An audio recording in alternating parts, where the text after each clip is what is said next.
Jumpa lagi kita hari ini dalam pembelajaran Pendidikan Agama Katolik dan Budi Pekerti. Kita masih tetap belajar di bab yang 3, yaitu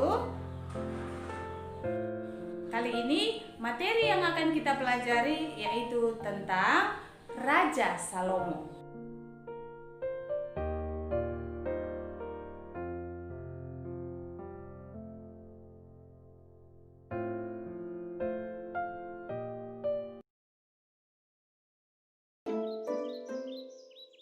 Pada zaman dahulu, saat musim panas penuh dengan bunga yang mekar, hewan hidup di hutan.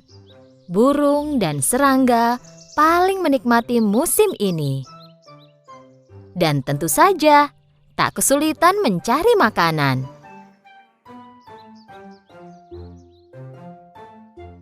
Itu hari biasa bagi belalang pemalas. Dia memakan akar tanaman herbal yang dia ambil sambil memainkan biola dan bernyanyi. Oh, sungguh hari yang indah. Lalala, ku akan bermain dan bernyanyi dengan biolaku. Dan aku tak tahu lagi kata-kata lagunya. Tapi tak masalah.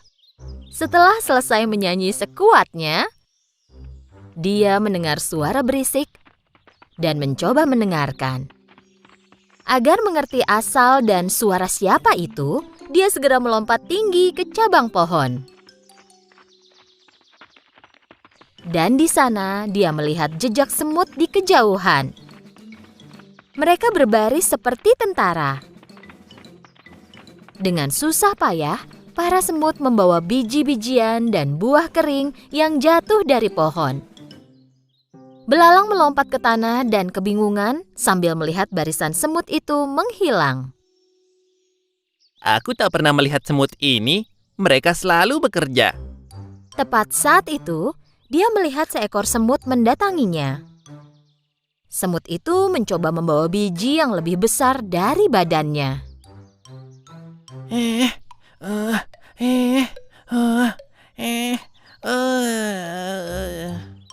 Saat akan melewati belalang, semut itu menjatuhkan biji yang dia bawa.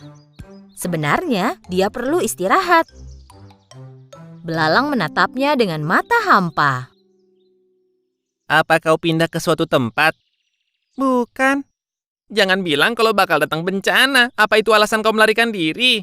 Bukan. Kalau begitu boleh kutanya kau sedang apa? Kami membawa makanan ke sarang kami. Oh begitu, kalian pasti menunggu banyak tamu malam ini. Kami menyimpan makanan untuk musim dingin. Kau menyimpan makanan untuk musim dingin? Untuk apa? Dan selain itu, kenapa buru-buru? Musim dingin masih lama, bersenang-senanglah. Nikmati saja musim panas ini. Jika begitu, apa saranmu untuk menghadapi musim dingin? Aku yakin kita akan bisa mencari cara bersenang-senang, jangan khawatir.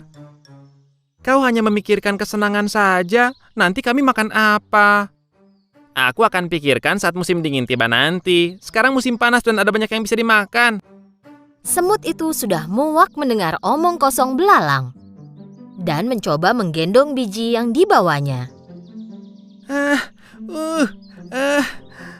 Aku harus mengejar teman-temanku. Apa kau mau bantu taruhkan biji ini di punggungku? Penyanyi dan seniman sepertiku tidak boleh membawa beban berat. Setelah mendengar jawaban belalang, semut menatap belalang dengan heran dan terus mencoba menggendong biji itu. Kurasa aku bisa membantumu sedikit. Belalang mengangkat biji yang besar itu dari tanah dan menaruhnya di punggung semut. Semut berterima kasih dan melanjutkan perjalanannya. Sungguh usaha yang sia-sia. Belalang melanjutkan berbaring di bawah pohon. Setelah makan sesuatu, dia melanjutkan bermain biola. Oh, sungguh hari yang indah. Lalala, aku akan bermain dan bernyanyi dengan biolaku. Dan aku tak tahu lagi kata-katanya. Saat itu, seekor tupai mengeluarkan kepalanya dari pohon. Cukup. Tolong hentikan. Pergi dan bernyanyilah di tempat lain. Aku mau istirahat di sini. Saat itu juga belalang berhenti bernyanyi. Dia melirik tupai, mengambil biolanya, dan pergi. Mereka tidak tahu cara menghargai seniman di hutan ini.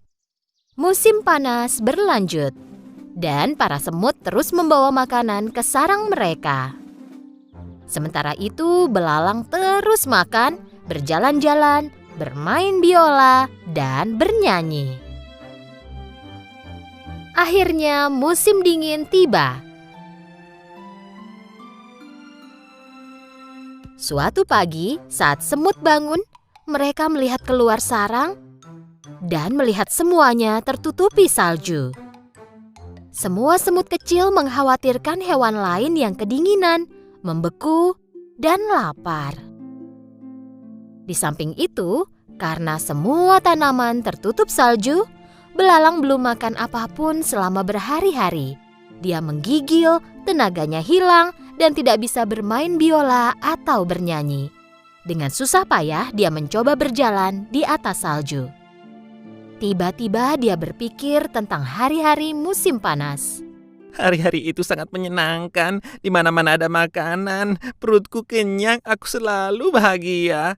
Saat itu dia mengingat semut. Dia membawa makanan ke sarangnya sepanjang musim panas. Kemudian dia menyadari kalau dia tidak suka ide ini. Dia mengejek semut selama musim panas. Dia bertanya-tanya apa semut mau membantunya, dan sekarang cuaca terlalu dingin bagi belalang untuk berjalan. Ini bukan saatnya jaga gengsi. Aku harus menemukan sarang semut dan minta bantuannya. Dia berjalan lurus ke sarang semut. Dia berdiri di depan pintu dan berteriak. Apa ada orang di sana? Tolong bantu aku. Siapa itu? Dari dalam sarang dia mendengar keributan. Belalang menjawab dengan sisa tenaganya. Temanku semut, ini aku belalang. Tolong biarkan aku masuk. Setelah mendengar keributan itu, Ratu Semut mendekati semut kecil. Ada apa? Siapa yang butuh bantuan? Hanya belalang pemalas yang duduk bernyanyi sepanjang hari, ratuku. Kupikir dia lapar dan minta bantuan. Siapapun yang mendatangi pintu kita dan meminta bantuan tidak boleh kita tolak. Ratu dan semua semut lain mendekati pintu depan sarang dan membukanya. Belalang terbaring di salju karena sudah sangat lemah. Para semut segera mengangkat belalang dan membawanya ke dalam sarang. Belalang sehat kembali berkat kehangatan sarang semut. Mereka memberinya air dan makanan. Sekarang dia merasa jauh lebih baik. Belalang berterima kasih kepada ratu dan berjalan ke arah semut kecil. Aku sangat tidak adil kepadamu. Saat kau bekerja sepanjang musim panas, aku duduk dan hanya bernyanyi. Dan sebenarnya kau memperingatkanku, tapi aku tidak menganggap serius. Aku menyesalinya. Ini harusnya jadi pelajaran besar untukmu. Kami juga ingin bersenang-senang sepanjang musim panas, tapi kami harus memikirkan masa depan juga. Jika kami tidak mengumpulkan makanan selama musim panas, kami mungkin ada di posisimu sekarang. Belalang tinggal di sarang semut selama beberapa waktu. Dia kini jauh lebih baik dan lebih sehat. Saat tiba waktunya pergi, semut memberi makanan kepada belalang. Terima kasih atas segalanya. Kalian menyelamatkanku dan aku tak akan melupakannya. Dan aku tak akan bermalas-malasan lagi sekarang. Bisa aku minta tolong? Tentu, katakan saja apa yang kau inginkan. Saat musim panas, mungkin kau bisa belajar bermain biola dengan benar dan membuat hewan lain bahagia.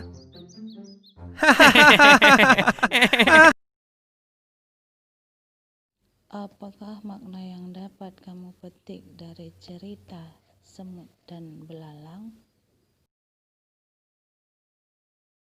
Apa kaitan cerita tersebut dengan Raja Salomo? Kita ikuti kisah berikut.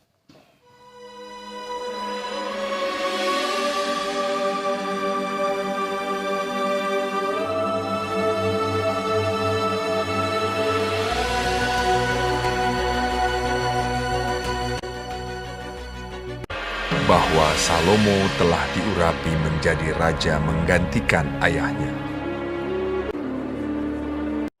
Hiram, Raja Tirus, senantiasa bersahabat dengan Daud. Lalu Salomo mengutus orang kepada Hiram dengan pesan, Engkau tahu bahwa Daud ayahku tidak dapat mendirikan sebuah rumah bagi nama Tuhan Allahnya, oleh karena musuh-musuhnya memerangi dia. Dan ketahuilah, aku berpikir-pikir hendak mendirikan sebuah rumah bagi nama Tuhan Allahku. Maka segera sesudah Hiram mendengar pesan dari Salomo itu, ia sangat bersukacita serta berkata, Terpujilah Tuhan pada hari ini, karena ia telah memberikan kepada Daud seorang anak yang bijaksana untuk mengepalai bangsa yang besar ini. Lalu Hiram mengutus orang kepada Salomo mengatakan, Aku telah mendengar pesan yang kau suruh sampaikan kepadaku. Aku akan melakukan segala yang kau kehendaki. Sementara itu engkau hendaknya menyediakan makanan bagi seisi istanaku. Demikianlah Hiram memberikan kayu aras dan kayu sanobar kepada Salomo seberapa yang dikehendakinya. Lalu Salomo memberikan kepada Hiram 20.000 kor gandum dan 20 kor minyak tumbuk, bahan makanan bagi seisi istananya tahun demi tahun. Dan Tuhan memberikan hikmat kepada Salomo seperti yang dijanjikannya kepadanya. Maka damai pun ada antara Hiram dan Salomo. Lalu mereka berdua mengadakan perjanjian. Raja Salomo mengerahkan orang Rodi ada 30.000 orang, 70.000 kuli, dan 80.000 tukang pahat di pegunungan.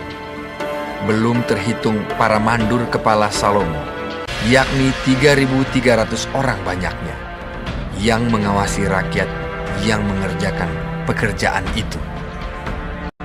Dan raja memerintahkan supaya mereka melinggis batu yang besar, batu yang mahal-mahal. Maka tukang-tukang Salomo dan tukang-tukang Hiram serta orang-orang Gebal memahat dan menyediakan kayu dan batu untuk mendirikan rumah itu.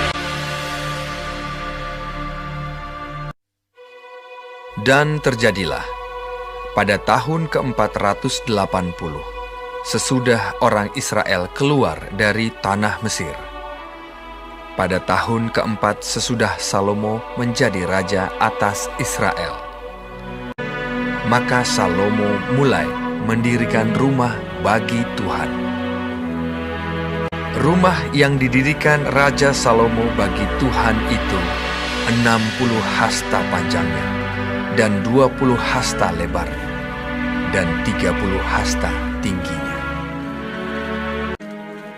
Kemudian datanglah firman Tuhan kepada Salomo demikian, bahwa aku akan diam di tengah-tengah orang Israel dan tidak hendak meninggalkan umatku Israel. Setelah Salomo selesai mendirikan rumah itu, ia melapisi dinding rumah itu dari dalam dengan papan kayu aras. Lantai rumah itu dilapisinya dengan papan kayu sanobar. Demikianlah dilengkapinya ruang belakang supaya di sana ditaruh tabut perjanjian Tuhan, menjadi tempat maha kudus. Rumah itu seluruhnya, juga seluruh mesbah yang di depan ruang belakang itu dilapisinya dengan emas. Selesailah rumah itu dengan segala bagian-bagiannya dan sesuai dengan segala rancangannya. Jadi, 7 tahun lamanya ia mendirikan rumah itu. Oke, anak-anak ibu semuanya. Sampai jumpa di pembelajaran berikutnya. Jangan lupa tugasnya supaya dikerjakan ya, Nak.